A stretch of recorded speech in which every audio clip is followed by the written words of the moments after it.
Welcome friends. আজকের আমরা present perfect tense এটা নিয়ে ডিসকাস করব।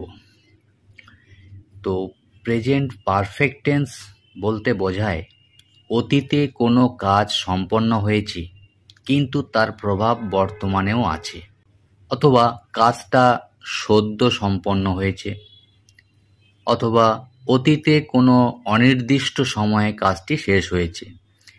এরকম অর্থে আমরা প্রেজেন্ট পারফেক্ট টেন্স ইউজ করে থাকি। তো এবার আমরা চলে আসি এই প্রেজেন্ট পারফেক্ট টেন্সের গঠনটা কেমন। ফার্স্টে সাবজেক্ট বসবে, তারপর সাবজেক্ট অনুযায়ী হ্যাজ বা হ্যাভ, তারপরে ভার্বের past participle form and then extension. তো এই প্রেজেন্ট পারফেক্ট টেন্স এটাকে আরও ভালো করে গভীরভাবে বুঝতে গেলে বেশ কিছু এক্সাম্পল আমাদের নিতে হবে। তো চলে আসি প্রথম example. I have finished my homework. আমি আমার হোমওয়ার্ক শেষ করেছি।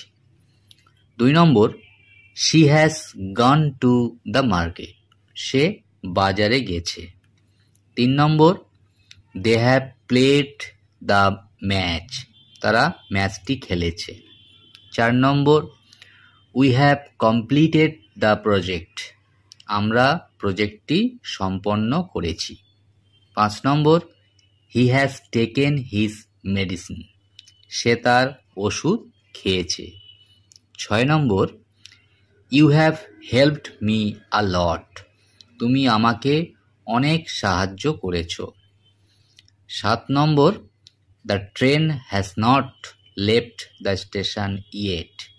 ট্রেনটি এখনও স্টেশন ছাড়েনি। 8 number, she hasn't cooked dinner. সে রাতের খাবার রান্না করেনি। 9, I have not visited Kolkata this year. আমি এই বছরে কলকাতা যাইনি। Number 10, they have not cleaned the room. তারা ঘরটি পরিষ্কার করেনি।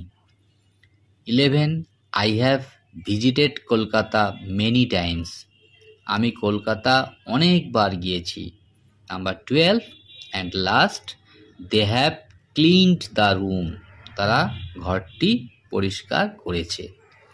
তো হোপ ফ্রেন্ডস, প্রেজেন্ট পারফেক্ট টেন্সের এই যে এক্সাম্পলগুলো রাখা হয়েছে সেগুলো আমরা দেখলে এই টেন্সটা আরও বেশি ক্লিয়ারভাবে বুঝতে পারবেন। তো have a nice day. Thank you.